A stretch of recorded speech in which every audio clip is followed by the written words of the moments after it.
মৰিগাঁৱৰ জংপৰি বালিচৰত মহা অষ্টমী স্নান আৰম্ভ।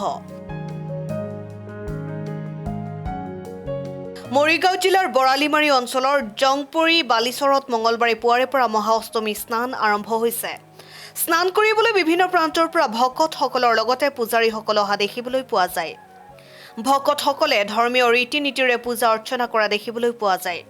এই মহা অষ্টমীত গা ধুলে সকলো পাপমুক্ত হয় বুলি প্ৰবাদ আছে। জংপৰি বালিচৰ অঞ্চল গৰাখহনীয়াৰ কবলত যদিও পিছ পৰি থকা নাই পূজা অৰ্চনাত। উপস্থিত আছো মৰিগাঁও জিলাৰ ভোৰাগাঁও ৰাজচক্ৰৰ অন্তৰ্গত জেংপৰি গাঁৱত আজি ৰাতিপুৱাৰ পৰাই মহা অষ্টমী স্নানৰ কাৰণে যথেষ্ট ভকতসকলৰ ভিৰ হৈছে। আমি দেখিবলৈ পাইছোঁ ইতিমধ্যে আমাৰ ইয়াত পুৰোহিত আহিছে। পুৰোহিতৰ পৰা আমি জানিবলৈ বিচাৰিম এই মহা অষ্টমী স্নানত ইয়াত গা ধুলে কি হয় আৰু ইয়াত কেনেকুৱা ধৰণৰ এটা পৰিৱেশ বিৰাজ কৰিছে। আমি পোনে পোনে আমি পুৰোহিতৰ পৰা জানিবলৈ বিচাৰিম। আপোনালোকে ইয়াত পূজা অৰ্চনা কৰি আছে যে এই পূজা কৰিলে বা ইয়াত গা ধুলে কি হয়? হয়, এই আজি পূজা হৈছে মানে ব্ৰহ্মপুত্ৰ স্নান। এই ব্ৰহ্মপুত্ৰ স্নানটো বছৰত এবাৰে হয় আৰু গোটেই বছৰটো ব্ৰহ্মপুত্ৰৰ পানী ইমান শুদ্ধ হৈ নাথাকে, কিন্তু আজি যিটো মহাষ্টমী পুনৰ্বসু নক্ষত্ৰযুক্ত অষ্টমমান তিথিও যিটো আছে, এই তিথিত আজি ব্ৰহ্মপুত্ৰ নদীৰ পানী সম্পূৰ্ণৰূপে শুদ্ধ হয়। সেইকাৰণে আজি গা ধুলে দেহৰ পাপ বিমুক্তি হয় বা মোচন হয়। সেইকাৰণে আজি ইয়াতে ভক্তবৃন্দসকল সমাগম হয় আৰু পুৰোহিতেও সেই কামখিনি আগবঢ়ায়।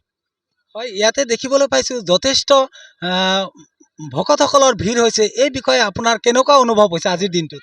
ভকতসকলে তেখেতসকলৰ শ্ৰদ্ধা আৰু ভক্তিপূৰ্বক হিচাপে ইয়াত গা ধুবলৈ আহে আৰু ইয়াৰ পৰা যিটো পানী তেখেতসকলে গা ধুই অলপ পানী ইয়াৰ পৰা লৈ যায়। সেই পানীখিনি গংগা পানী বুলি কওঁ, যিহেতু আমি গংগা নদীত যাব নোৱাৰোঁ। ইয়াৰ পৰা গংগা নদী বহুত দূৰত থাকে, গতিকে আজিৰ দিনটোত ব্ৰহ্মপুত্ৰ নদীৰ পানী যিহেতু শুদ্ধ পবিত্ৰ, সেইকাৰণে ইয়াত গা ধুই নিজৰ দেহৰ পাপ মোচন কৰে, লগতে অলপ পানী লৈ ঘৰত মানে ছটিয়াই দিয়ে। আৰু আমি পোনে পোনে আপোনালোকক আৰু এজন পুৰোহিতৰ ওচৰলৈ লৈ যাম। তেখেতৰ পৰা আমি জানিবলৈ বিচাৰিম ইয়াত গংগা স্নান এই মহা অষ্টমী এই অষ্টমী স্নান কৰিলে গা ধুলে কি হয়। একচুৱেলি ইয়াত মহা অষ্টমী স্নান গা ধোৱা কাৰ্যসূচী ইয়াত চলি আছে, গা ধুই আছে। এই গা ধোৱাৰ ফলত কি হয় এই বিষয়ে কি ক'ব? তাৰমানে ব্ৰহ্মপুত্ৰ স্নান এইটো হ'ল আজি তাৰমানে চ'ত মাহৰ শুক্লা অষ্টমী বুলি কয়। এই আজিৰ দিনটোত ব্ৰহ্মপুত্ৰত গা ধুলে ব্ৰহ্মপদ যিটো ব্ৰহ্মপদ প্ৰাপ্তি হয়। তাৰমানে যদি গাত কোনোবা ধৰণৰ কিবা পাপো থাকে, সেই পাপটো আজি তাৰমানে ব্ৰহ্মপুত্ৰত গা ধোৱাৰ লগে লগে পাপটো নাইকিয়া হৈ যায়গৈ আৰু ঈশ্বৰৰ প্ৰাপ্তি হয়। সেইটোকে বোলে ব্ৰহ্মপদ প্ৰাপ্তি হয়, তাৰমানে ব্ৰহ্মপুত্ৰ প্ৰাপ্তিটো হয়। হয়, এখেতে ক'বলৈ বিচাৰিছে মানে ইয়াতে গা ধুলে পাপমুক্ত হয় বুলি আপুনি ক'ব? হয় হয়, পাপমুক্ত হয় আৰু ঈশ্বৰৰ এটা আশীৰ্বাদ এটা পোৱা যায়। সেইটোৱে ব্ৰহ্মপদ প্ৰাপ্তি হোৱা বুলি কয়। এইটো ব্ৰহ্মপদ। যিহেতু ইয়াত গৰাখহনীয়া অঞ্চলত জেংপৰি এখন গৰাখহনীয়া অঞ্চল। এই গৰাখহনীয়া অঞ্চলত আজি বহুতো ভকতসকলৰ সমাগম দেখিবলৈ পাইছোঁ। এই বিষয়ে আপুনি কেনেকুৱা আপোনাৰ অনুভৱ হৈছে?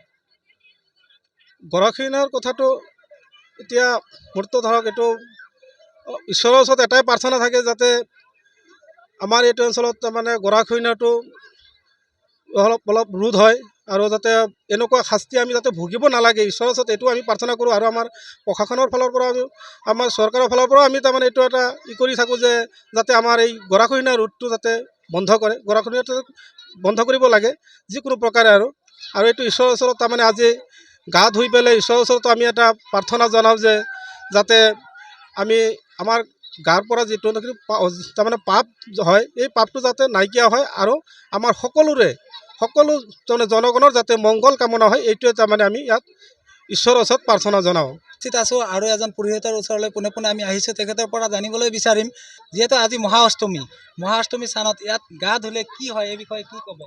নমস্কাৰ। ইয়াত এটা মন্ত্ৰই আছে যিটো অষ্টমী স্নানৰ মূল মন্ত্ৰ বুলি কোৱা হয়। ওং ব্ৰহ্মপুত্ৰ মহাভাগে শান্তনকুল নন্দেন অমুগা গৰ্ভে সম্ভূতং পাপ লোহিত্য মে হৰ সন্নিধিং কুৰু। অৰ্থাৎ ইয়াৰ অৰ্থ হ'ল যে লোহিত্য মানে ইয়াত ব্ৰহ্মপুত্ৰ নদীৰ কথা বুজাইছে। এই ব্ৰহ্মপুত্ৰ নদীত গা ধুলে আজি অশোকা অষ্টমীৰ তিথিত ব্ৰহ্মপুত্ৰ নদীত গা ধুলে মানুহৰ সৰ্বপাপ মোচন হৈ যায়। সেইকাৰণে এই দিনটো হিন্দুৰ কাৰণে এটা বৰ পবিত্ৰ দিন। আমি এই দিনটোত যদি গা ধুওঁ বা এই নদীৰ পাৰত আহি যদি শ্ৰীমদ ভগৱত গীতা অধ্যয়ন কৰা হয়, তেতিয়াহ'লে মানুহৰ পাপ মোচন হৈ স্বৰ্গগামী হ'ব বুলি আমাৰ এটা জনবিশ্বাস আছে। আৰু আমি সেইমতে প্ৰত্যেক বছৰে এই অশোকাষ্টমীৰ তিথিত আমি ব্ৰহ্মপুত্ৰত গা ধুওঁ। গোটেই ভাৰতবৰ্ষতে ধোৱা হয়, বিভিন্ন ঠাইত ব্ৰহ্মপুত্ৰত গা ধোৱা হয় আজিৰ দিনটোত। হয়, আমি জানিব পাৰিছোঁ এই জেংপুৰি অঞ্চল বৃহত্তৰ এক গৰাখহনীয়া অঞ্চল। এই অঞ্চলত বৃহৎ আজি ভকতৰ সমাগম হৈছে, এই বিষয়ে আপোনাক কেনেকুৱা অনুভৱ হৈছে? বহুত ভাল লাগিছে। আমি সৰুৰ পৰাই চাই আহিছোঁ এই অষ্টমী স্নানটো বহুত পুৰণা হয়। আগত কাঠপুৰু ঘনচুমুলো সিফালে আছিলে, আমি বহুত দূৰ যাব লগা হৈছিলে। আমাৰ গৰাই খহাই আনি আজি ইমান দূৰ পাইছেহি। তো যদিও আজি বতৰটো অনুকূল নহয়, প্ৰতিকূল বতৰ, তথাপি যথেষ্ট ভক্তৰ আজি এই শুভ দিনত ব্ৰহ্মপুত্ৰ স্নানৰ কাৰণে ইয়াত সমাগম হৈছে। তাৰ কাৰণে আমি নথৈ আনন্দিত হৈছোঁ। আমাৰ হিন্দু ধৰ্মৰ সংস্কৃতি, কলা সংস্কৃতি আমি এনেকৈ জীয়াই ৰাখিব লাগিব। ভৱিষ্যতে আমি আগবাঢ়ি যাব লাগিব, কাৰণ ধৰ্মই হ'ল মানুহৰ কৰ্ম, আৰু ধৰ্মৰ জৰিয়তে মানুহে পৃথিৱীত জীয়াই থাকিব লাগিব আৰু নিজৰ জীৱনটো পৰিচালনা কৰি লৈ যাব লাগিব। ধন্যবাদ থাকিল আপোনালৈ আমাৰ অসম টাইম নিউজৰ পৰা।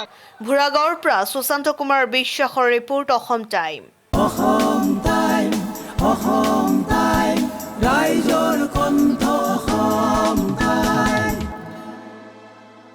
ইংৰাজী মাধ্যমৰ আগশাৰীৰ শিক্ষানুষ্ঠান নলবাৰী পানীগাঁৱৰ দিল্লী পাব্লিক ছেকেণ্ডাৰী স্কুল আপোনাৰ সন্তানৰ বাবে এখন নিৰ্ভৰযোগ্য শিক্ষানুষ্ঠান।